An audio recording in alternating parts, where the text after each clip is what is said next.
Eleanor Whitman pressed her father's last letter against her chest and did not cry. She had done her crying in the dark alone, where no one could use it against her. The engagement was broken. The shame was real. And every eye in Charleston would be watching to see how far she fell. But Eleanor wasn't falling. She was leaving. If this story moves you, subscribe to our channel and follow Eleanor's journey all the way to the end and drop your city in the comments. I want to see how far this story travels. The house was still sleeping when Eleanor Whitman made her decision. She did not slam doors. She did not raise her voice. She simply stood at the edge of her childhood bedroom, looked at the silk dress hanging from the wardrobe, cream-colored tailored pressed and waiting for a wedding that would never happen, and turned her back on it. She folded 2 cotton day dresses, 1 wool shawl, and her mother's small Bible into a traveling bag. She tucked her father's most recent letter into the inside pocket of her cloak. Then, she set Samuel Claiborne's engagement ring on the center of the vanity table, where it caught the first gray light of morning, and threw it back like an accusation. She did not leave a note. She did not believe anything she wrote would have been read with any honesty. The Whitman household in Charleston, South Carolina in the summer of 1814 was a house held together by appearance. Her father, Gerald Whitman, had spent 20 years building a reputation as a man of careful judgment and modest prosperity.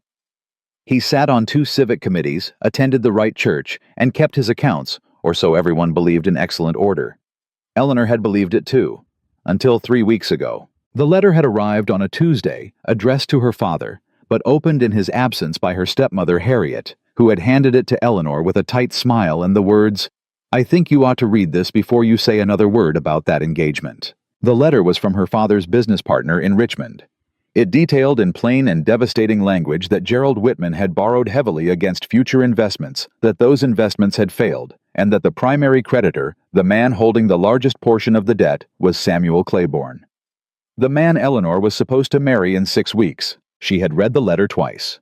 Then she had folded it, handed it back to Harriet, and walked into the garden where she stood among the roses for a long time without touching them. She had not been chosen by Samuel Claiborne because he admired her. She had been chosen because she was collateral. The engagement had been announced at a spring dinner, and Charleston had clapped for it with the enthusiasm people reserve for things they secretly find amusing. Samuel Claiborne was 51 years old, twice widowed, wealthy enough to lend money to failing men, and possessed of a smile that never quite reached both eyes at the same time. Eleanor was 26. She had dark hair, steady hands, and the particular kind of quiet dignity that Charleston society tended to describe as handsome, when it couldn't bring itself to say beautiful. She had not wanted to marry him. But she had understood, or believed she understood, that some things were larger than personal preference. She had been wrong, not about the sacrifice, about what it would actually accomplish. Because a marriage built on debt settlement was not a marriage, it was a transaction. And Eleanor had spent 3 weeks watching Samuel Claiborne arrive at family dinners, eat at their table, compliment her embroidery, and look at her father with the quiet, satisfied expression of a man who already owned something. She had not been able to breathe properly since the Tuesday the letter arrived. So she left. Her Aunt Clara lived 14 miles outside Charleston in a farmhouse that smelled of dried lavender and old wood. Clara Whitman had never married, had never apologized for it, and had opinions about most things that she delivered without invitation and without remorse. Eleanor had always loved her for it. The hired cart dropped Eleanor at the end of the long gravel drive just after 7 in the morning. She climbed down with her bag and stood there for a moment listening to the birds, feeling the summer heat already pressing against the back of her neck. Then the front door opened, and Clara appeared in it, wiping her hands on her apron, and said without any particular surprise, "I wondered when you'd come." "You knew," Eleanor said. "I suspected." Clara stepped aside to let her in. "Your father is a proud man, and a careless one, and proud, careless men tend to make arrangements that cost other people dearly. Come inside. I'll put the kettle on." Eleanor followed her in and sat down at the kitchen table and did not speak for a long moment. The house smelled the way she remembered. It felt like the one place in her life that had not shifted beneath her feet. "He didn't tell me," Eleanor said finally. "About the debt." "No," Clara said. "He wouldn't have." He let me believe Claiborne wanted me. Clara set 2 cups on the table and looked at her steadily. Eleanor, men in your father's position don't see the difference. In their minds, Claiborne did want you. He just also wanted the debt resolved. They don't consider that those are different things. They are different things. Yes, Clara said. They are. Eleanor pressed her hands flat on the table. I cannot marry him knowing what I know. I cannot stand at an altar with a man who purchased the right to be there. No, Clara agreed. I don't think you can. But if I don't? Eleanor's voice caught. Father's debt doesn't disappear. Whatever agreement they made, it doesn't simply... No, Clara said again. It doesn't. They sat with that for a moment. Outside, a mockingbird was running through its repertoire, bright and relentless. Then I need to find another way, Eleanor said. Clara poured the tea. That, she said, is why I always liked you better than your father. She had been at Clara's 3 days when the carriage came. Eleanor was in the kitchen garden pulling weeds with more force than the weeds strictly required when she heard the sound of wheels on the gravel drive. She straightened and turned. It was not a hired cart. It was a proper traveling carriage, dark lacquered wood brass fittings, drawn by 2 matched bays. A driver in a dark coat sat up top. A second man rode alongside on horseback. Clara appeared at the back door. Eleanor, I see it. You expecting anyone? No. The carriage drew to a stop in front of the house. The driver climbed down and opened the door, and a man stepped out tall, somewhere in his mid-40s, gray at the temples, wearing a dark coat, and the expression of a man accustomed to arriving places where his arrival was not entirely welcome. He looked around the property, once unhurried, then turned toward the house. Miss Whitman, he called out, not loud, but carrying. Eleanor did not move from where she stood. Who's asking? The man walked toward her at an even pace. When he was close enough that she could see his eyes, dark composed, measuring, he stopped and inclined his head. My name is Judge Nathaniel Ashford, he said. I represent certain interests in Charleston and Richmond that have a bearing on your current situation. I'd be grateful for a few minutes of your time. Whose interests? Eleanor said. Primarily, he said, yours, though I understand why that might be difficult to believe given how this morning is going. Clara made a sound behind Eleanor that might have been a laugh. Eleanor pulled off her gardening gloves and looked at the judge steadily. You'd better come inside then.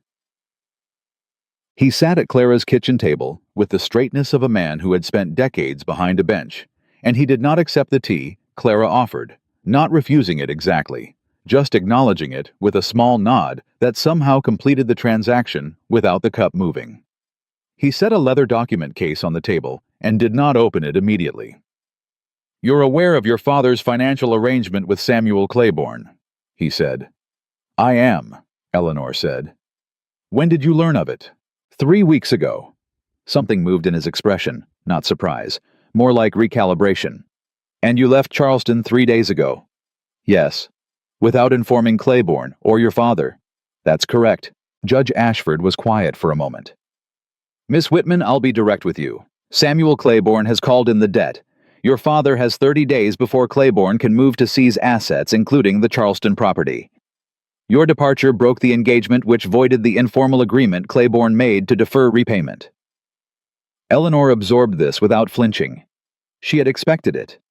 She had just hoped in some small foolish part of herself to be wrong. What is the precise amount of the debt? She said. Ashford named the figure. Clara, standing at the counter, made a quiet sound. Eleanor did not. She had learned years ago not to let numbers move her face. Numbers were not the point. Solutions were the point. And you represent, she said. I was appointed by the circuit court to review certain financial irregularities in Claiborne's business practices, Ashford said. Your father is not the first man Claiborne has placed in this position. There is a pattern, and that pattern, if documented correctly, constitutes fraud. Eleanor looked at him for a long moment. You need evidence. I need someone with legal access to Claiborne's dealings, Ashford said. Someone who until recently was in a position to observe them directly. I was never party to his business affairs. No, Ashford said. But you dined with him weekly for 4 months. You were present at his home twice for family dinners he hosted. You are observant. He said the last word in a way that made it clear it was not a compliment, or not only a compliment. It was a factual assessment. What exactly are you proposing?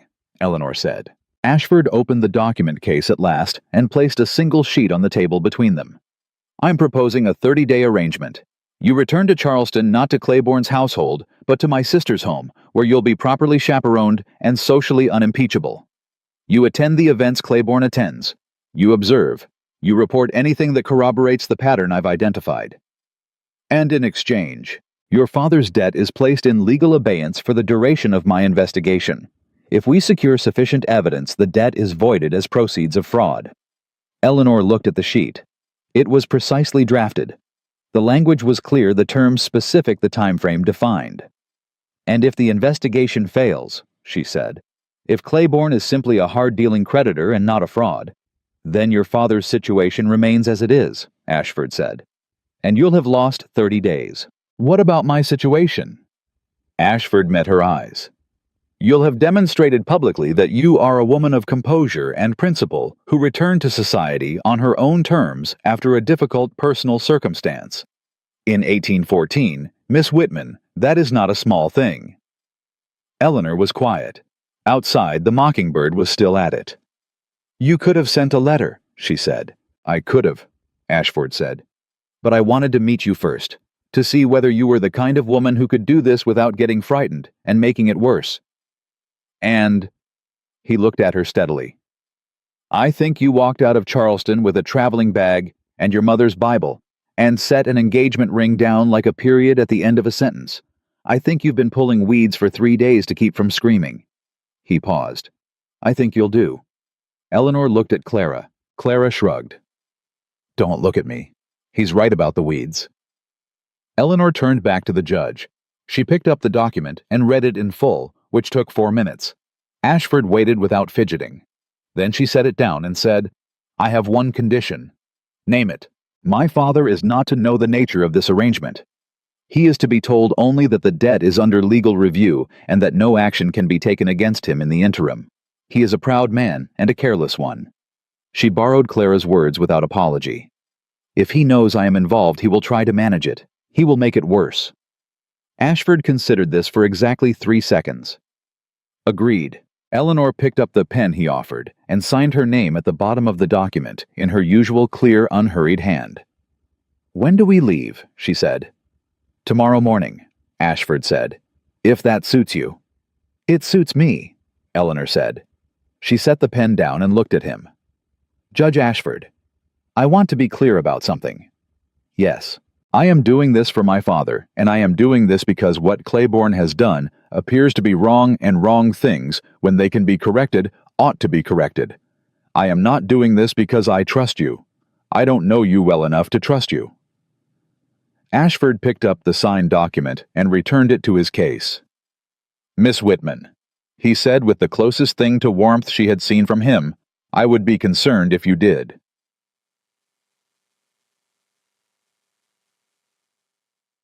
That night, after the judge had gone and the carriage had rolled back down the gravel drive, Eleanor sat with Clara on the porch steps while the evening came in slowly from the east.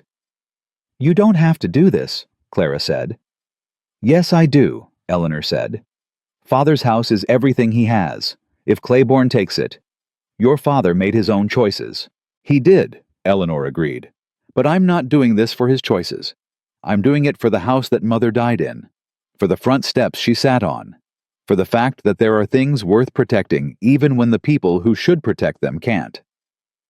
Clara was quiet for a while. Then she said, You're braver than you look. I look quite brave, Eleanor said. Clara laughed. It was a real laugh startled out of her. Eleanor smiled into the dark. The mockingbird had gone quiet at last. The first stars were coming out over the tree line. Tomorrow she would go back to Charleston, back into the world that had spent 6 weeks watching her be acquired and 3 days watching her disappear, and she would stand in it with a straight spine and clear eyes and do what needed doing. She was not the same woman who had folded 2 dresses into a traveling bag and slipped out before sunrise. That woman had been running. This one knew exactly where she was going. Eleanor Whitman had not expected Charleston to look the same. She had been gone 5 days. She had half believed the city would wear her absence like a visible mark, some shift in the light, some rearrangement of the familiar. But Charleston looked exactly as it always had, and that indifference was its own kind of answer. The world did not reshape itself around a woman's private crisis. It simply continued, and you either found your footing in it, or you didn't. Judge Ashford's sister, Margaret Hale, lived in a well-kept house on Trad Street with 2 housegirls, a cook, and the settled, unruffled quality of a woman who had long ago decided that other people's opinions were an expense she could not justify. She was 53, sharp-eyed, and had greeted Eleanor at the door with a handshake instead of an embrace, which Eleanor immediately respected. "My brother tells me you're sensible," Margaret said, leading her inside. "I'd like to think so," Eleanor said. "He doesn't use that word often. Don't squander it." Margaret showed her to a clean, simply furnished room and said, "You'll take meals with me. You'll attend any social engagements I attend. You will not go anywhere alone, and you will not send any correspondence to Samuel Claiborne without showing it to Nathaniel first." She paused at the door. "Any questions?" "Just one," Eleanor said. "What do people in this house know about why I'm here?" "As far as this house is concerned," Margaret said, "you are a young woman of good family who found herself in an uncomfortable social situation and accepted the hospitality of an old friend of your mother's while matters resolved themselves." Which is true enough. "That is remarkably well constructed," Eleanor said. Margaret permitted herself a small smile. "I've had practice." She pulled the door nearly closed, then stopped. "Miss Whitman, Charleston will talk. They always do. How you carry yourself in the first 3 days will determine what they say for the next 3 months." "I know," Eleanor said. "Good," Margaret said. "Then sleep well. You look like you need it."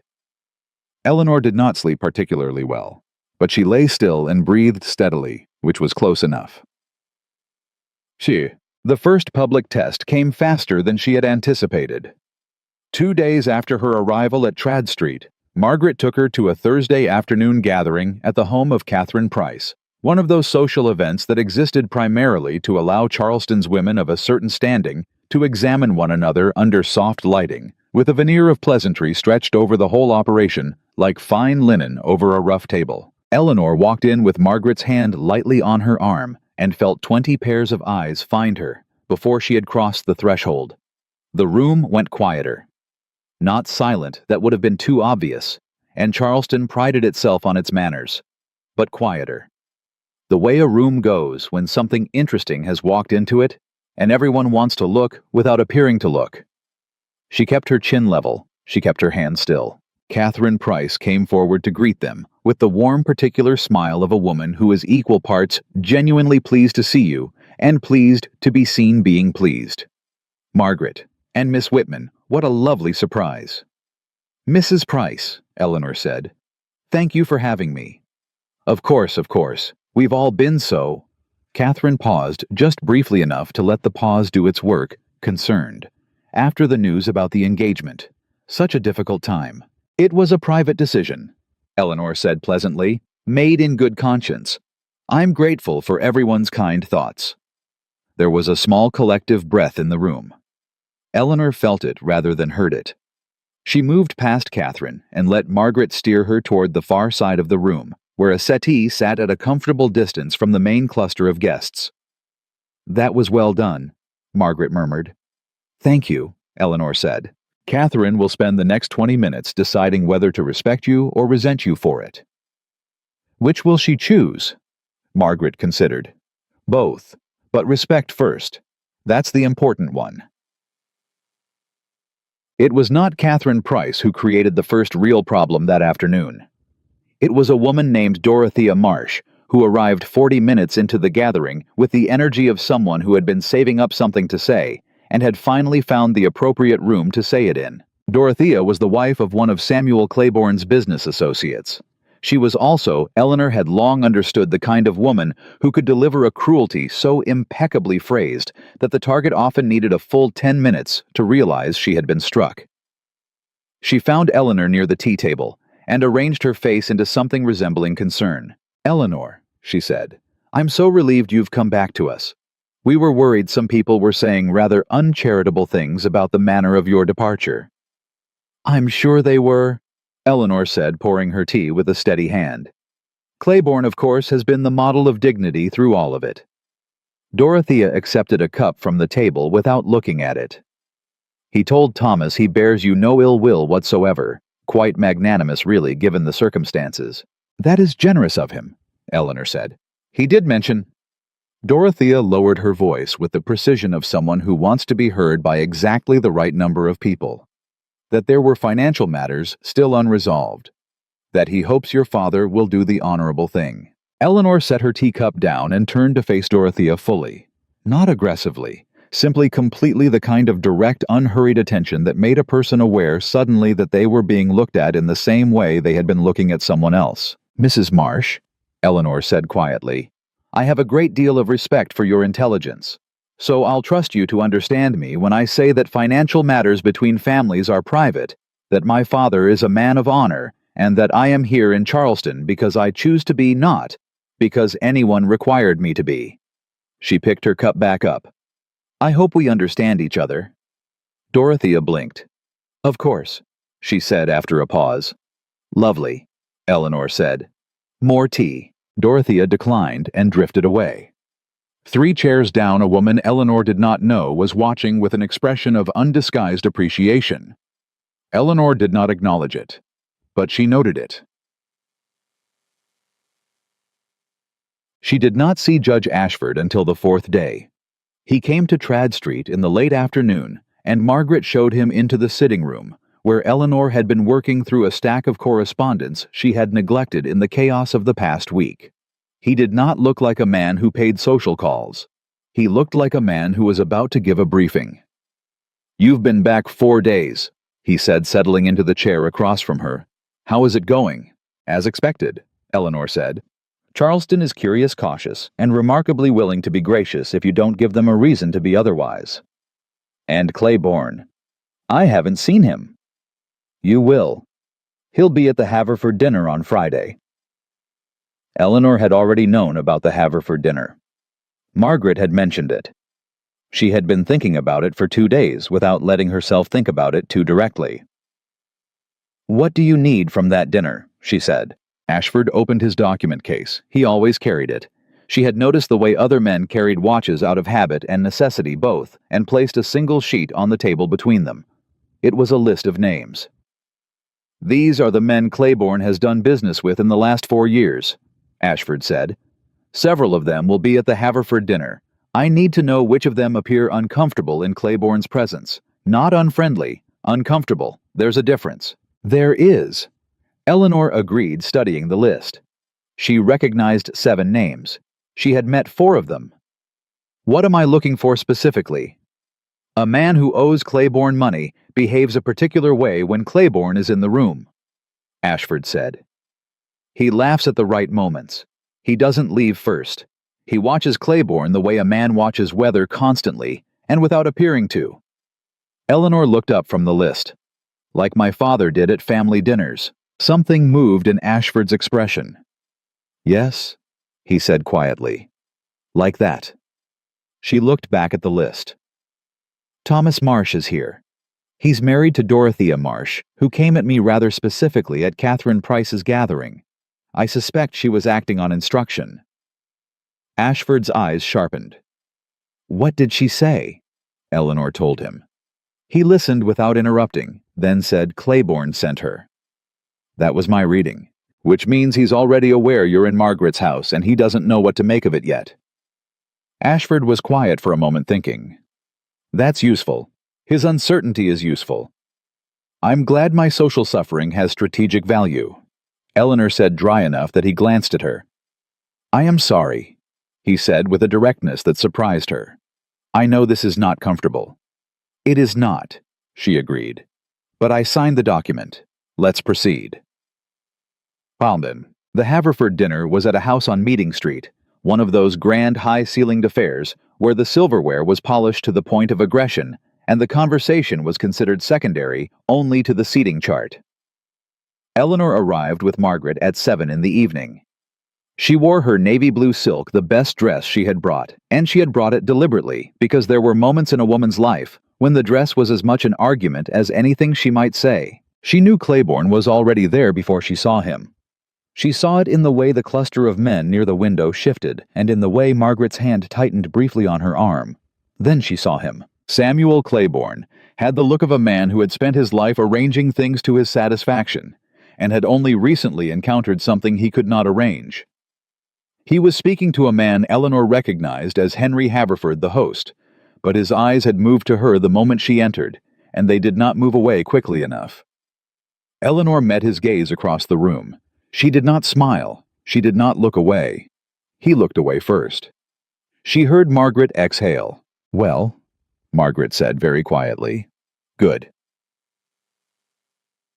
They were seated inevitably at opposite ends of a long table. Eleanor suspected Haverford had done his best under the circumstances, but not so far apart that conversation was impossible if someone was inclined toward it. Eleanor was not inclined. She engaged with the man to her left, a retired magistrate named Aldous Crane, who turned out to have strong opinions about crop rotation and stronger opinions about constitutional law, and was therefore excellent company because he required very little of her attention while allowing her to keep most of it on the room. She watched Thomas Marsh. He was 4 seats down from Claiborne, and he laughed 3 times during the soup course, once at something Claiborne said, once at something no one appeared to have said, and once with a slight delay that suggested he had been watching Claiborne's face to know when laughing was required. She watched a man named Everett Boone, whom she had found on Ashford's list and had not previously met, barely touch his food, refill his wine glass twice in 20 minutes, and look at Claiborne the way her father had looked at Claiborne at Sunday dinner the week before Eleanor had read the letter. She watched all of this and committed it carefully to memory. Then Samuel Claiborne spoke to her directly, and she had to put the watching away and become the thing being watched. He chose the moment between the fish course and the meat, when the table's attention was distributed and the conversations had fractured into smaller exchanges. He simply turned and said, from his end of the table clearly enough to carry but not so loudly as to be theatrical, "Miss Whitman, I didn't expect to see you this evening." The table went quiet in the particular way tables go quiet when they have been waiting for something. Eleanor looked down the table at him with the precise, pleasant expression she had been practicing in Margaret's mirror for 3 days. "Mr. Claiborne, it's a lovely dinner, isn't it?" "It is," he said. His voice was controlled, but she could hear the thing underneath it, the need to establish something to reassert a dynamic that her disappearance had disrupted. "I hear you've been staying with Mrs. Hale." "I have. I wasn't aware you were acquainted." "Mrs. Hale was a friend of my mother's," Eleanor said, which was the agreed-upon story and also, as it happened, true. "She's been very gracious." "Your father," Claiborne began, "is in excellent health," Eleanor said pleasantly, "and asks to be remembered to everyone." The reply was meaningless, but the speed of it, the clean, unhesitating way it cut off whatever he had been about to say about her father's financial situation in front of 14 dinner guests, landed exactly where she intended it. Claiborne smiled. It was the smile that never reached both eyes. "Of course," he said. "I'm glad to hear it." The conversation resumed around them. Under the table, Eleanor pressed her hands flat against her knees for exactly 3 seconds, then released them. Aldous Crane leaned toward her slightly. "Well handled, Miss Whitman," he said at a volume that could not carry. "I've known Claiborne 20 years. He does not like to be interrupted." "I didn't interrupt him," Eleanor said. "I simply answered before he finished." Crane looked at her. Then he smiled genuinely the way old men smile when they encounter something they didn't expect. "Indeed you did," he said. She found the first real piece of evidence she hadn't been looking for. It happened near the end of the evening when the dinner had resolved into smaller conversations, and Eleanor had excused herself momentarily from Margaret's side. She was passing the doorway of the library, the door ajar, the room supposedly unused for the evening, when she heard voices inside. She did not stop. She slowed. One voice she recognized as Everett Boone. Tense low, the consonants pressed too hard the way a man speaks when he is frightened and trying not to sound it. "You told me March," Boone was saying. "You specifically said March." Circumstances change. That was Claiborne. Smooth patient, the patience of a man who understands the mechanism of the conversation before it begins. You knew that was a conditional arrangement. Nothing in that letter was conditional. The letter, Claiborne said with a quiet emphasis that stopped Boone mid-sentence, is a private correspondence between two men who reached a private agreement. I would be careful, Everett, about how loudly you characterize it. Silence. 30 days, Boone said finally. His voice had gone flat, with the particular flatness of a man who has just realized the size of the room he is standing in. Give me 30 days. I've given you rather more than that already, Claiborne said. Come and see me Monday. We'll discuss the terms. Eleanor walked on at the same measured pace she had been walking at before. Her face did not change, but her mind was moving very fast. A letter. A private letter. A conditional arrangement that Boone believed had been unconditional. The same pattern Ashford had described. The same language circumstances change private correspondence, come and see me used on a man who was already too far in to refuse. She needed to know what was in that letter. She found Margaret at the far end of the hallway and touched her arm. Margaret looked at her face and said nothing. They collected their wraps, said their farewells, and left. In the carriage, Margaret waited. Boone and Claiborne, Eleanor said quietly. Same arrangement as my father. And Claiborne has a letter that contradicts what Boone understood the terms to be. Margaret was quiet for a moment. Nathaniel needs to know. I know, Eleanor said. But I need something else first. What? Eleanor looked out the window at the passing city. I need to understand how Claiborne keeps those letters, where he stores them, because if there is one letter like that, there are others. Margaret turned to study her profile. Eleanor. You signed on to observe. I know. Not to, I know, Eleanor said again. She looked at Margaret directly. I'm not going to do anything reckless. I'm going to think. And then I'm going to talk to Judge Ashford, and we're going to think together. She paused. But someone has to understand what we're dealing with before we decide what to do about it. And I am currently the person in the best position to understand it. Margaret held her gaze for a long moment. You are very like your mother, she said finally. Eleanor turned back to the window. I hope so, she said quietly. She always knew when the real problem was different from the stated one. She did not say the rest of what she was thinking. That Claiborne had looked at her tonight, the way he looked at everything, as something that could be managed, arranged, filed.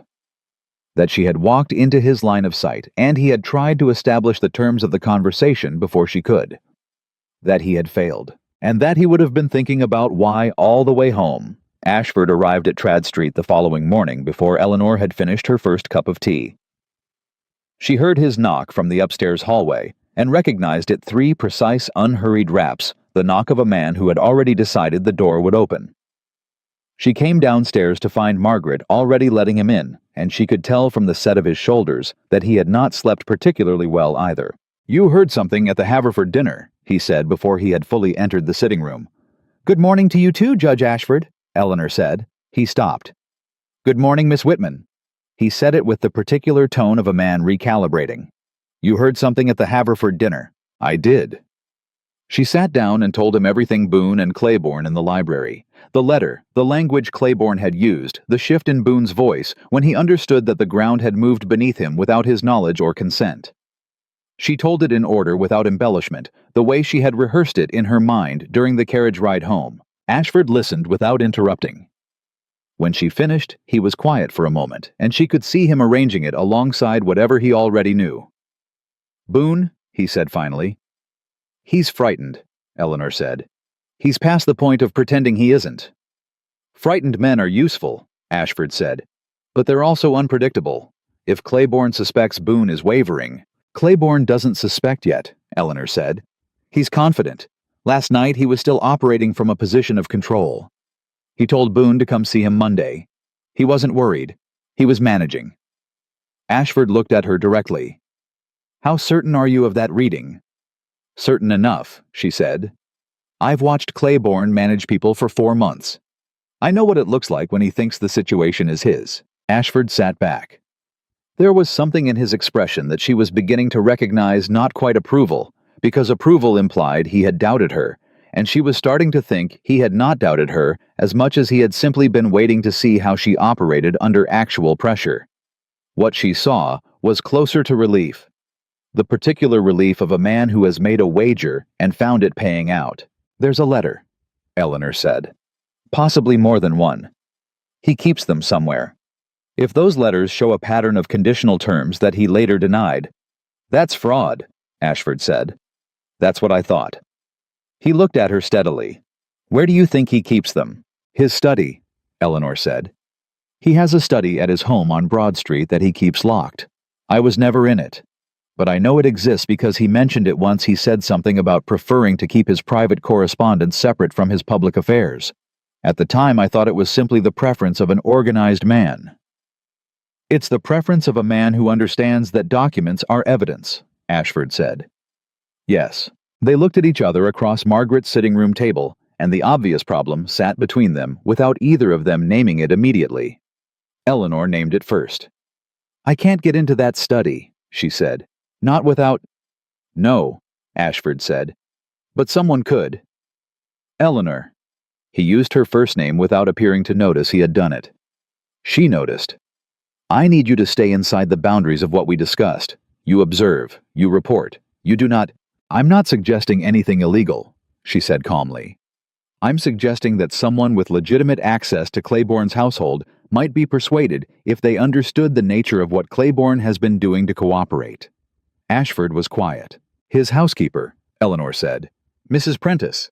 I met her 4 times during family dinners at Broad Street. She is efficient, dignified, and she looked at Claiborne the way a woman looks at an employer. She has decided she will leave as soon as she has found something better." She paused. "She is not loyal to him. She is employed by him. Those are different things." The quiet stretched another moment. Then Ashford said, "You noticed all of that in 4 dinners." "I notice most things," Eleanor said. "I've just not had many occasions where it was useful." She sent a note to Everett Boone that afternoon. Ashford had not told her to. He had in fact left Trad Street without explicitly authorizing it, which Eleanor had understood to mean he trusted her judgment and was maintaining the kind of distance that would protect them both if the judgment turned out to be wrong. She wrote the note carefully, 3 sentences unsigned by name, simply worded, offering a time and a place for a conversation that might be of mutual benefit.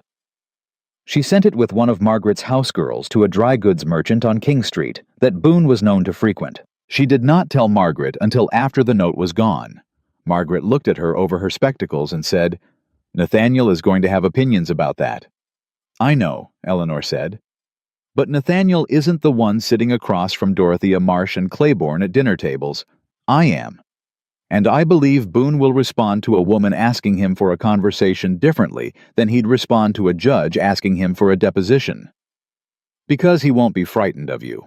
Because he'll think he has the advantage," Eleanor said. "And men who believe they have the advantage tend to say more than they intend to." Margaret was quiet for a moment. "You are considerably more calculating than you appear, Miss Whitman." "I've had to be," Eleanor said simply. Boone came. He appeared at Trad Street the following afternoon at 3 o'clock, and Eleanor received him in the sitting room, while Margaret occupied herself with visible nearness in the adjacent room, close enough to serve as propriety, far enough to allow conversation. Boone was a tall man, slightly built with the look of someone who had once been confident, and was wearing that confidence now, like a coat that no longer quite fit. He sat down and looked at her with the wariness of a man who does not know which kind of trouble he has walked into. "Miss Whitman," he said, "I'll admit I wasn't sure whether to come." "I appreciate that you did," she said. "I'll be direct with you, Mr. Boone, because I think you're a man who prefers directness." He waited. "Samuel Claiborne is holding a letter over you," Eleanor said quietly. "A letter that describes terms you understood to be fixed, and that he is now characterizing as conditional. He is using the difference between those 2 versions to pressure you. And you are not the first man he has done this to." Boone's face went through 3 things in rapid succession. Surprise, the attempt to conceal surprise, and then a slow, exhausted dropping of the attempt. "How do you know that?" he said. "Because my father is another man he did it to," Eleanor said. And because I spent 4 months watching Samuel Claiborne operate before I understood what I was watching. Boone looked at his hands. His jaw worked for a moment.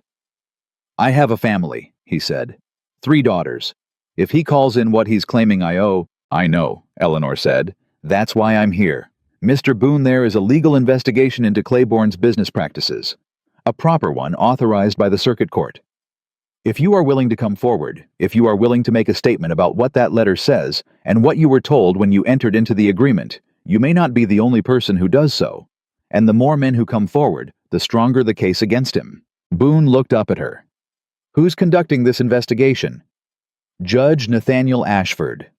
Something moved in Boone's face. Ashford, he said slowly. From the Richmond circuit. Yes. Claiborne won't— Boone stopped, started again.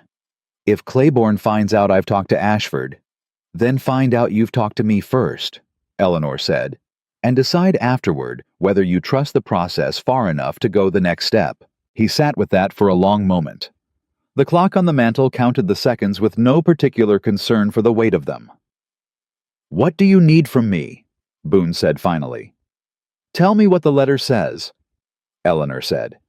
Not your interpretation of it, the actual language Claiborne used. And Boone told her. She was still writing when Ashford arrived, having apparently decided that Trad Street required his presence for the second time in 2 days. He came in, saw Eleanor at the writing desk with papers spread in front of her, and looked at Margaret, who shrugged with the equanimity of a woman who had long since made her peace with not being surprised by things. Boone came, Eleanor said without looking up from what she was writing. Ashford was very still for a moment. Then he pulled out the chair across from her and sat down. Tell me, she told him. Then she turned the papers around and pushed them toward him. She had written out in precise and careful language the terms Boone had described the original agreement, the specific wording Claiborne had used, the way the language had been constructed to appear generous, while containing conditions so fine and buried that a man in need of financing would not see them until they were being used against him. Ashford read it twice. His expression did not change dramatically, but she had learned to read the small movements, the slight tightening around his eyes, the way his hand stilled on the page. This is the same structure, he said. The same language, the same sequence. Yes, Eleanor said. Which means he wrote these agreements from a template, which means there is a template, and if there is a template, there are copies. In the study on Broad Street, Ashford said. I believe so. He set the papers down and looked at her steadily. Mrs. Prentice, he said. Eleanor allowed herself a small, controlled satisfaction. You thought about it. I thought about it on the ride over, he said.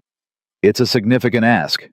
If she's seen removing documents, I'm not suggesting she remove anything, Eleanor said. I'm suggesting she might be willing to tell us what she's seen. People in service see everything. They simply have very few occasions when what they've seen has value to anyone who matters. Ashford considered this. I can approach her through official channels, as part of the investigation. If you approach her through official channels, Claiborne will know within a day, Eleanor said. Charleston is not a large city for people who depend on their employers for their position. She'll tell someone. Someone will tell Claiborne. She paused. Let me speak to her. Eleanor, I know, she said. I know it's outside what we discussed. But Judge Ashford— She looked at him squarely. The things worth doing are almost always outside what was initially discussed. That is the nature of the things worth doing. He looked at her for a long moment. She did not look away. One conversation, he said. Somewhere neutral, not here, not Broad Street. I want to know the time and location before it happens. Agreed, Eleanor said. And if she refuses, then she refuses, Eleanor said, and we find another way. He nodded once. Then he looked at the papers she had written out again and said more quietly, You did good work today. It was the first time he had said anything that came close to that. Eleanor felt the words land somewhere she hadn't expected. I told you I would, she said. He looked up. For a brief, unguarded moment, something shifted in his expression.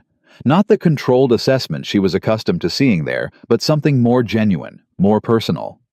Then it was gone, and he was picking up the papers again with his usual composure. "I'll have these formally recorded by the end of the week," he said. Eleanor turned back to her desk and did not examine the moment any further. There was too much work left. She arranged to meet Mrs. Prentice on a Wednesday morning at a seamstress's shop on Church Street, the kind of errand that both women could conduct independently without arousing comment. Mrs. Prentice was already inside when Eleanor arrived, examining a bolt of gray wool with the focus of a woman who uses practical tasks to manage difficult emotions. Eleanor selected fabric nearby and did not look at her directly. "Mrs. Prentice," she said conversationally, as if they had simply encountered each other by chance. "I hope you're well." "Miss Whitman?" Mrs. Prentice's voice was careful, unsurprised. Eleanor noted the lack of surprise. "I've been better." "I imagine," Eleanor said. "Working for a man like Claiborne requires a great deal of management." A pause. The seamstress was occupied with a customer at the far end of the counter. "I don't discuss my employer," Mrs. Prentice said. "I understand," Eleanor said. "I'm not asking you to. I'm simply—" She kept her voice measured and low, noting that when a man has done something systematically harmful to a number of people, and when someone with authority is prepared to hold him accountable for it, the people who had the misfortune of working in proximity to that harm are not the ones who bear blame for it. Mrs. Prentice was very still. "There is a legal investigation," Eleanor said quietly. "Properly authorized. The goal is documentation, not disruption. Anyone who assists that process is protected by it." Several seconds passed. The seamstress moved back toward the counter. "The study on Broad Street," Mrs. Prentice said so quietly, Eleanor almost missed it. "He keeps the bottom drawer of the large desk locked. Always. He is the only one with the key." She set the bolt of fabric down with the deliberateness of a woman concluding a transaction. "He goes through correspondence every Sunday evening alone. He burned some of it in the study fireplace, not all of it." Eleanor's pulse moved. "What he doesn't burn?" Mrs. Prentice continued in the same steady, quiet voice. "He keeps in a tin document box, green with a brass clasp. It sits in that locked drawer." She looked at Eleanor, then directly for the first time. "I've cleaned that study for 3 years, Miss Whitman. I have never once been permitted to touch that drawer." "I understand," Eleanor said. "I hope you do," Mrs. Prentice said. She picked up her things and moved toward the door with the composed, unhurried movement of a woman who has just done something that terrified her and has decided not to show it. At the threshold, she stopped without turning. "He's called 3 men into that study this week. After each one, he burned correspondence. He's anxious about something." She left. Eleanor stood very still among bolts of fabric, her heart beating with a steadiness she had to consciously maintain. The green tin box, the locked drawer. The Sunday evenings when Claiborne sat alone and decided what could be proven and what could not. And the 3 men this week. The meetings she had not known about. She paid for 2 yards of fabric she did not need and walked out into the summer heat of Church Street, moving at exactly the pace of a woman who has completed an ordinary errand. But she was thinking about Sunday evenings, about the difference between documents that were burned and documents that were kept, about why a man who was careful enough to burn some letters would keep others, and what it would mean if the letters he kept were the ones he believed he might still need. She was halfway to Trad Street when the thought arrived fully formed, and she stopped walking for just a moment on the pavement. Claiborne was keeping the letters not as records. He was keeping them as leverage, not against the men who owed him money that debt was already established.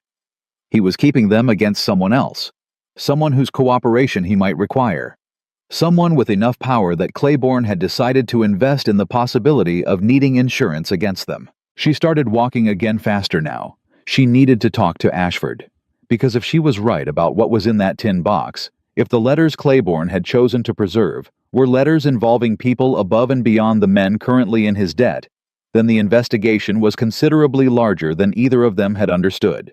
And Claiborne, anxious and burning correspondence in a locked study, already knew that something was closing in. He just did not know yet that it had a name, and that the name was Eleanor Whitman. Ashford did not pace. Eleanor had noticed this about him, that when other men moved around a room to manage difficult information, he went still. He sat at Margaret's table and listened to everything she had brought back from the seamstress shop on Church Street, and he was so still that she could hear the clock on the mantel and the sound of her own voice, and nothing else. When she finished, he said, "He's keeping letters as leverage against someone with more power than the men currently in his debt." "That's my reading," Eleanor said. "Which means there is a third tier to this," Ashford said. "Not just the men he's creditor to. Not just the fraudulent terms. Someone above that. Someone whose cooperation Claiborne anticipated needing," Eleanor said, "or whose interference he anticipated fearing." Ashford looked at her steadily. "That changes the size of this." "I know. If Claiborne has documentation involving a public official, a magistrate, a legislator, anyone in appointed office, and that documentation is in a locked drawer on Broad Street." He stopped, reorganized. "Eleanor, if we move too soon and he burns it." "He's already burning things," Eleanor said. 3 men through that study this week. He knows something is shifting. He doesn't know what, but he's being careful. Then we have less time than I thought." Ashford stood, then the one concession to the pressure of the moment. He walked to the window and stood with his back to her, and she could see him thinking the way she had learned to recognize the slight tension in his shoulders, the stillness that was actually a kind of furious internal motion. "We need that box," he said. "We cannot take it," Eleanor said. "Not legally. Not without a warrant, and a warrant requires cause that we can demonstrate to a judge other than yourself, and to get that cause to another judge, you need the kind of time we don't have."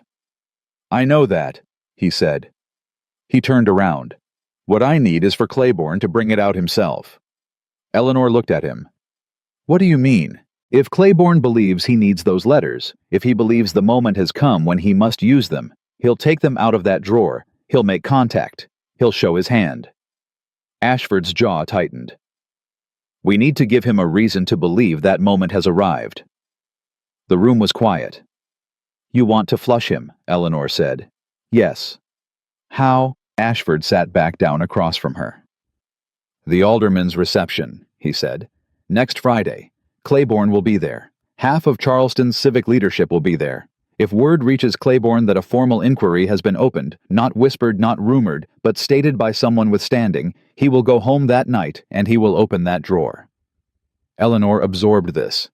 "And someone will be watching. Someone will be watching," Ashford confirmed. "I have 2 men from the Richmond circuit who arrived in Charleston this morning. They've been watching Broad Street since yesterday." Eleanor felt something shift, not alarm exactly, but the sensation of standing at the edge of a thing that was considerably larger than she had been seeing. "You've had men here since yesterday, and you didn't tell me. I'm telling you now. That's not the same thing." He held her gaze. "No, it isn't. I should have told you yesterday. I was managing the information and that was the wrong choice, and I apologize for it." She had not expected the apology. It landed cleanly without deflection, the way his best moments always did, direct and without ornamentation. "All right," she said after a moment. "Who states the inquiry publicly at the reception?" "I do," Ashford said. "Officially in my capacity as circuit judge. There will be nothing Claiborne can challenge about the process. It will be clean. And when he goes home and opens the drawer, my men follow the correspondence to wherever he takes it, or to whoever he contacts." He paused. "Eleanor, I need you at that reception." She had known it was coming. "Why?" "Because Claiborne will look to you," he said. "When I make the announcement, he will look across that room to see how you react. And whatever you show him in that moment will tell him something either that you knew or that you didn't. Either reading could serve us depending on what you choose to give him." She was quiet for a moment. "You want me to show him that I knew?" "Yes. So, he understands that I was involved. That this was not simply a circuit court inquiry that happened to find him, but something he was led into." "Yes." She looked at him. "You understand that means he will know it was me?" "Yes," Ashford said quietly. "I do understand that. Which is why I want you to understand it fully before you agree." Once Claiborne knows you were involved, you will not be safe from his anger. He is not a violent man, but he is a vindictive one, and he has resources. He has fewer resources than he did 2 weeks ago, Eleanor said. And after next Friday, he'll have fewer still. Ashford said nothing. I'll be at the reception, Eleanor said.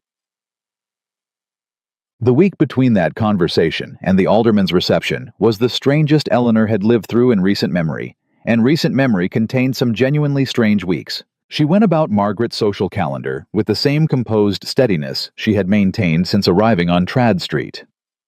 She attended 2 afternoon calls, 1 church service, and a small dinner at the Crane's house, where Aldous Crane talked about the Constitution for 40 minutes, and Eleanor found it, to her genuine surprise, comforting. Structure was comforting. Rules were comforting. The idea that there was a framework within which wrong things could be identified and addressed. She understood for the first time why Ashford had spent his life inside that framework. She also on Thursday received a note from her father. It was short in his usual formal hand, and it said that he had received communication from a Judge Ashford of the Richmond Circuit, informing him that his financial situation was under legal review, and that no action could be taken against him in the interim, and that he wished to know what Eleanor knew about any of this. She read it twice. Then she wrote back.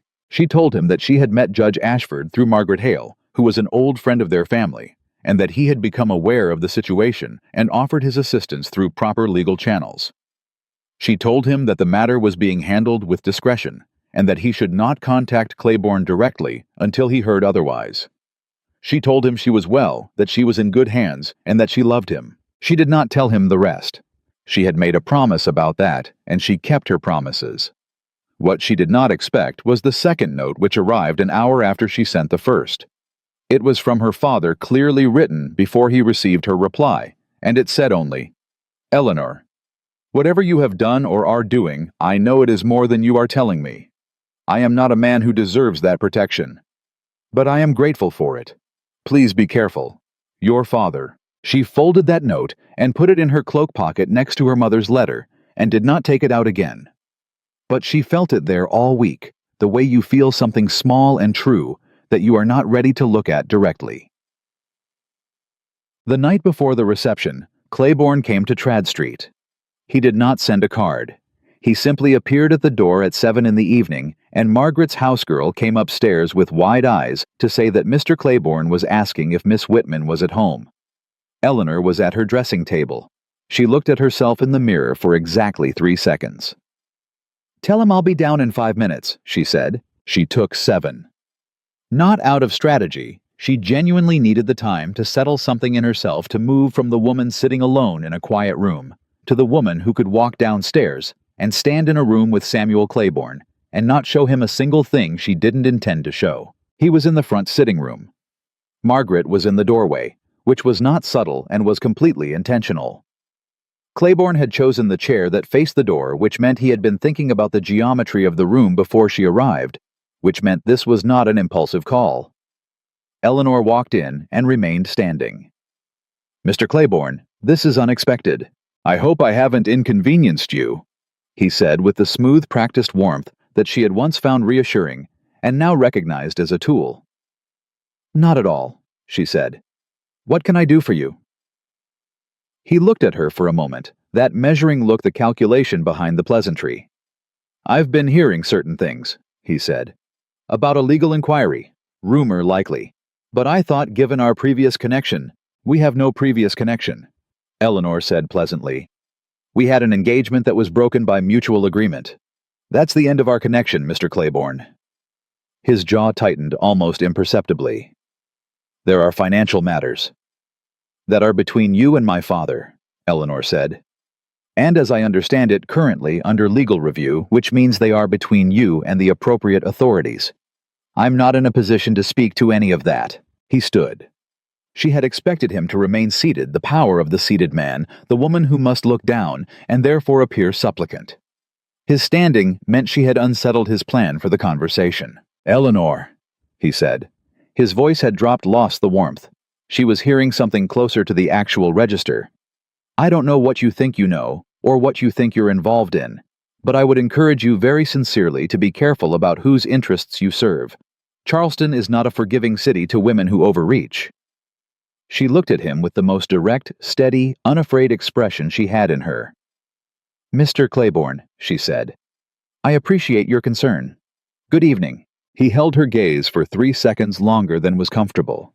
Then he left. Margaret closed the door behind him and turned to Eleanor, who had not moved. "You're shaking," Margaret said. "I know," Eleanor said. Her hands were trembling slightly at her sides. She pressed them together. "That was a threat." "Yes," Margaret said. "He came here to frighten me off, which means he knows something is happening and he thinks I'm the access point." Eleanor breathed out. "Which means we are closer than I thought." Margaret crossed the room and put her hands on Eleanor's shoulders, steady and firm. "Are you all right?" "Yes," Eleanor said, and then more honestly, "I will be." She sent word to Ashford that night. He replied within the hour 2 of his men were on Broad Street. Claiborne had returned home directly from Trad Street and had not left again. Whatever Claiborne was thinking, he was thinking it inside that house. The reception was the following evening. The alderman's reception was held at the Civic Hall, and it was exactly the kind of event that Charleston conducted beautifully, well lit, well-dressed, the right people in the right rooms, conversation flowing with the practiced ease of a city that understood its own social machinery. Eleanor arrived with Margaret at 7:30 and moved through the room with the particular composure of a woman who has already decided what the evening will cost her and has made her peace with the price. She saw Claiborne within the first 10 minutes. He saw her at the same moment, and across the width of the room, something passed between them, not acknowledgement exactly. Recognition. The specific charged recognition of 2 people who have both been thinking about the same thing from opposite sides. She did not approach him. She spoke to Aldous Crane, who had appeared at her elbow with a glass of lemonade and a question about whether she had read the recent published proceedings of a legal discussion in Philadelphia, which she had not, but was able to discuss convincingly based on what Ashford had mentioned in passing. She was mid-sentence when Ashford arrived. The room registered him the way rooms register judges, a slight collective straightening, a reorientation. He was in formal dress, which she had not seen before, and he moved through the crowd with the same unhurried, deliberate quality he brought to everything. He found the cluster of civic officials near the far end of the room and spoke to the alderman briefly. Then the alderman called for the room's attention, a simple practiced gesture, and the conversations quieted. "We have a brief formal matter," the alderman said. "Judge Ashford of the Richmond Circuit will speak." Ashford stepped forward. He did not look at Eleanor. He looked at the room, and when he spoke, his voice was clear and even and carried to every corner without effort. "I want to inform those present that a formal inquiry has been opened by the Circuit Court into certain financial practices conducted in Charleston and Richmond over the past several years. The inquiry involves the examination of loan agreements, correspondence, and business arrangements for evidence of systematic fraud. This is a legal proceeding properly authorized and will be conducted according to the full standards of the court." He paused. "I expect the cooperation of anyone who has relevant information. Anyone who comes forward voluntarily will be afforded full protections under the law." He stopped. The room was so quiet that Eleanor could hear someone's glass being set down 2 feet away. And then she looked at Claiborne. He was looking at her. She held his gaze. She let him see that she had known. She let him see the full, clear, unashamed acknowledgement of everything she had done over the past 3 weeks. The dinners, the conversations, Boone, Mrs. Prentice, the note on the seamstress's counter, all of it. She let him read it in her face, because Ashford had been right. This was the moment, and what she showed him now would determine what he did next. Claiborne's face went through something she had never seen from him before. Not anger, not calculation. Something rawer than either the expression of a man who has just understood that he has been outmaneuvered by someone he underestimated, and who knows with sudden and absolute clarity exactly when and how it happened. He set down his glass. He turned and walked toward the door. Eleanor released a slow breath. Beside her, Crane said quietly, "Whatever is happening this evening, Miss Whitman, I suspect history will remember which side of it you were on." She didn't answer him. She was watching the door Claiborne had just walked through, thinking about a green tin box with a brass clasp and 2 men on Broad Street and a locked drawer that was very likely being opened at this precise moment. And she was thinking about her father's note, the one that said, "I am not a man who deserves that protection." She had protected him anyway, not because he deserved it, because it was the right thing to do, and right things, when they could be done, ought to be done. She had believed that when she signed Ashford's document 3 weeks ago, and she believed it now, standing in a room full of Charleston's finest, while the man who had tried to purchase her walked out into the night toward a reckoning he had spent years earning. Her hands were perfectly steady. Ashford's men found the tin box before midnight. Eleanor learned this the following morning when Ashford arrived at Trad Street at 8 o'clock with the document case under his arm and the particular expression of a man who has slept 4 hours and does not intend to mention it. Margaret let him in without comment and put coffee on the table and left them to it. "He took it out of the drawer at 9:30, Ashford said, sitting down. "He didn't try to destroy it. He packed it along with 2 other document cases into a travel bag. My men followed the bag to the home of a man named Harlan Pruitt." Eleanor looked up from her coffee. "Pruitt? He's on the state legislature." "Yes," Ashford said. "He is." She set her cup down. "So you were right. The third tier. Pruitt has been receiving payments from Claiborne for 3 years, Ashford said, in exchange for preventing certain regulatory inquiries from reaching the legislature floor. Claiborne wasn't just running a lending fraud, he was purchasing protection from oversight. He opened the document case and placed 3 sheets on the table. "These are copies my men made before the originals were secured. The language is explicit. Claiborne kept those letters because Pruitt was his insurance, and because Claiborne understood that a man who has been bribed is a man who can be controlled." Eleanor read through the copies steadily. The language was exactly what she had expected, and worse than she had feared. Not vague, not deniable, but specific, and dated, and signed. "Pruitt is finished," she said. "Pruitt will cooperate fully with the inquiry in exchange for a reduced finding," Ashford said. "He has no other viable option. He knows it. His attorney contacted me this morning at 6 o'clock. "And Claiborne?" Ashford's expression shifted into something that was not satisfaction, but was adjacent to it, the look of a man who has spent a long time building toward a moment and has now arrived in it. "Claiborne will face formal charges. Fraud, coercion, bribery of a public official. The circuit court in Richmond will handle the primary proceedings. It will take months. But the outcome—" He stopped, started again. "The outcome is not in doubt." Eleanor sat with that for a moment. Outside somewhere on Trad Street, a cart was moving the wheels loud on the summer dry road, ordinary and indifferent to the extraordinary thing that had just been said in this room. "My father's debt," she said. "Voided," Ashford said, "as proceeds of a fraudulent agreement. I have the paperwork. Your father will receive formal notification by the end of the week." She did not cry. She had promised herself she wouldn't nod in front of him, and the promise held, but it was closer than she would have liked. She pressed her hands flat on the table and breathed through it. "He'll have to be told something," she said, "about how this happened. He'll be told that a circuit inquiry identified his agreement with Claiborne as one of several fraudulent arrangements, and that the debt was voided as part of a broader legal action." Ashford said, "Which is true, and my involvement—" Ashford was quiet for a moment. "That is your decision to make, not mine." She looked at him. He meant it. She could see that he meant it, that he had already drawn the line between what the law required of him and what her personal life required of her, and he was holding that line with the same precision he applied to everything. "I'll tell him," she said. "Not now, but eventually. He should know." She paused. He should know that his daughter was not simply a piece in someone else's arrangement, that she made choices, that the choices mattered.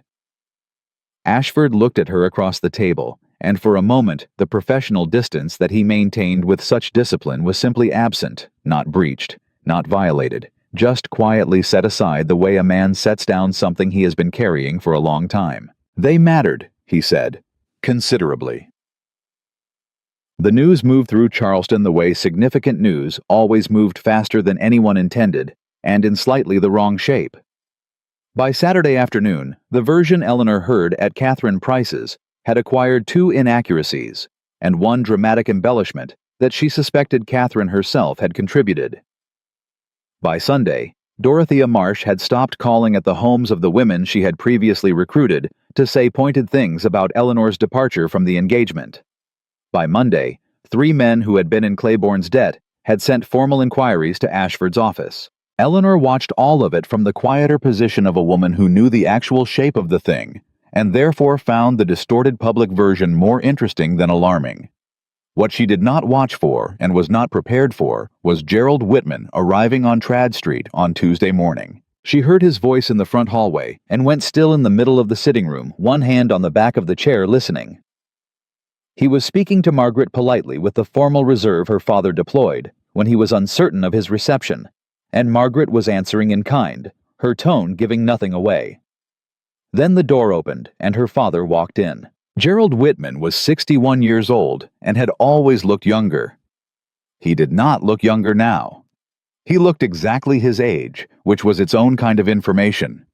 He stopped when he saw her, and they regarded each other across the room in the particular way of 2 people who have both been thinking about this moment for weeks and are now discovering that none of the thinking has adequately prepared them for the actual standing in the same room.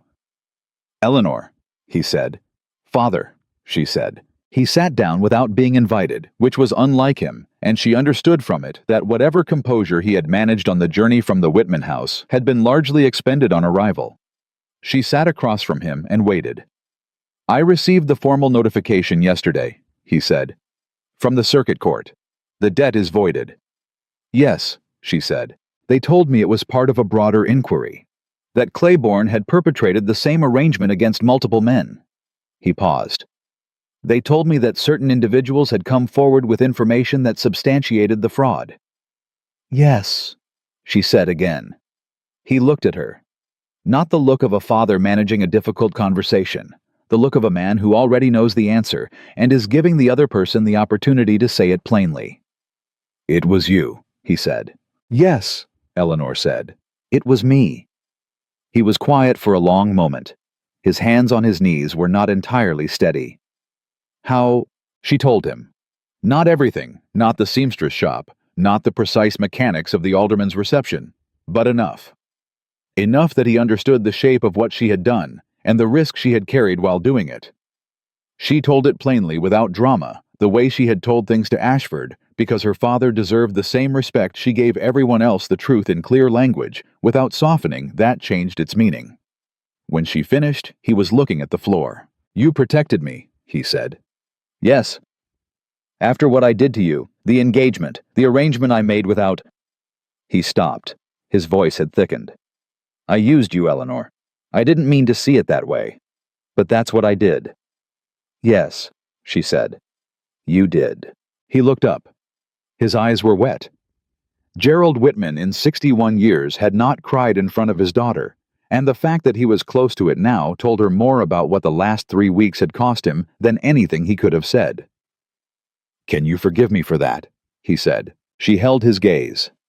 She had thought about this question, not this exact conversation, but the shape of it for weeks, and she had decided something about it that she had not fully articulated even to herself until this moment.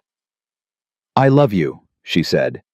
"And I know you love me in the way that you are capable of loving someone which is real even when it is incomplete. But forgiveness is something I'll have to grow toward. It isn't where I am yet." His jaw tightened, not with anger, with the effort of receiving something difficult and not deflecting it. "That's fair," he said quietly.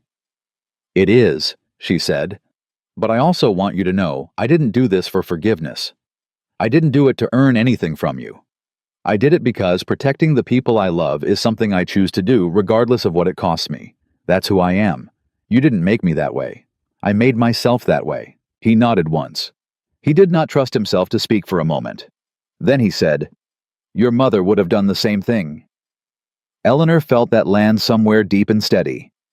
"I know," she said.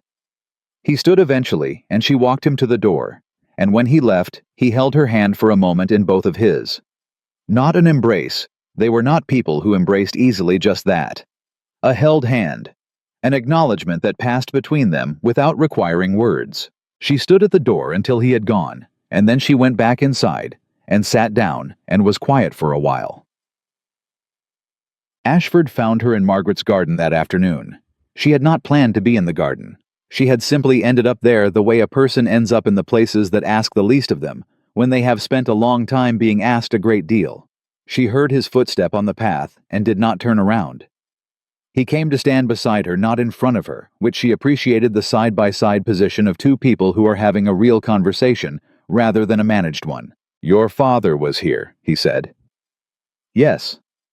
"How did it go?" She considered. "Honestly," she said, "better than I expected, and harder than I hoped," which seems to be the general character of this entire month. He made a sound that was almost a laugh. Almost. "The formal proceedings begin in Richmond in September," he said. "I'll be required to return in 2 weeks to prepare." She had known this was coming. She had been knowing it in the background of everything else for several days. The way you know a season is ending before it actually ends. "Of course," she said. "Eleanor." He stopped. She turned to look at him because his voice had done something different, had lost the formal register entirely, the one he wore like a second coat. And what was underneath was quieter, and less certain, and considerably more real. "I want to say something that is outside the scope of my professional capacity." She waited.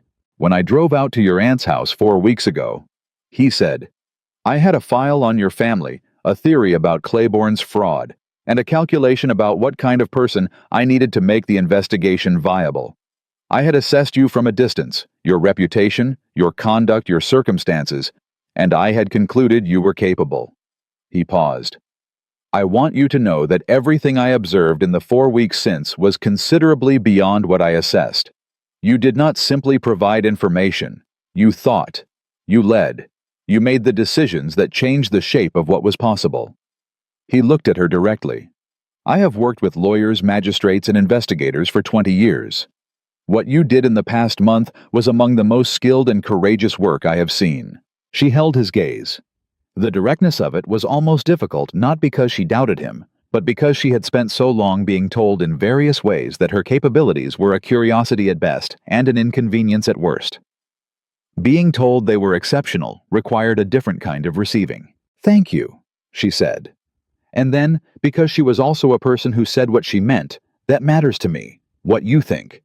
It matters to me more than it probably should, given that we've known each other a month."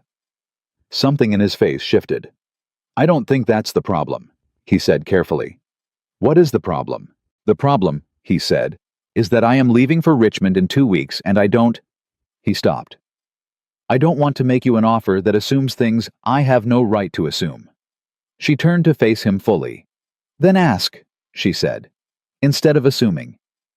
He looked at her for a moment, that look she had seen only a few times, the one without the professional distance, the one that was simply a man standing in a garden in the summer heat, uncertain in the most human way. "Would you be willing," he said, "to correspond after I return to Richmond, regularly, with the understanding that I intend to be in Charleston again before the year is out, and that the reason for the visit would not be legal in nature?"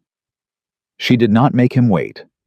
"Yes," she said, "I would be willing to correspond." The tension in his shoulders released so slightly that another person might not have seen it. Eleanor saw it. "Good," he said. "Judge Ashford." "Yes. When you write," she said, "don't write the way you draft legal documents. I've read enough of those." He looked at her, and this time it was unmistakably a smile, full and unguarded, the kind she suspected he had kept in careful reserve for a long time. "I'll do my best," he said. The morning Ashford left for Richmond, Eleanor was at Trad Street finishing a letter to her Aunt Clara. She wrote that the situation had resolved itself, that her father's debt was cleared, that Claiborne would face proceedings in the fall. She wrote that Margaret Hale was a remarkable woman, and that Eleanor intended to maintain the friendship long after the current circumstances had ceased to require it. She wrote that Charleston, which she had returned to under duress and with considerable dread, had turned out to be navigable in ways she had not expected, that the city, like most things, was more manageable once you stopped allowing it to define the terms. She wrote at the end, "I am not the same woman who came to your door 5 weeks ago with a traveling bag and a Bible, and the intention of spending 30 days surviving something. I am something I don't have a clean word for yet, but it feels like mine.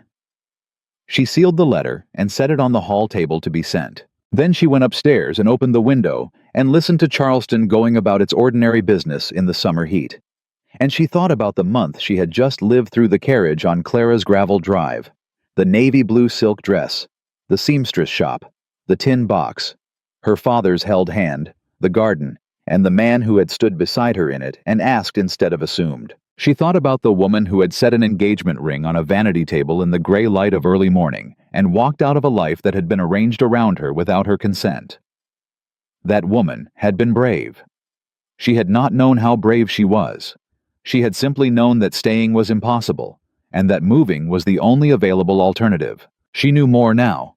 She knew that moving was not enough, that direction mattered, that the choices you made under pressure revealed the shape of you more clearly than anything you chose in comfort.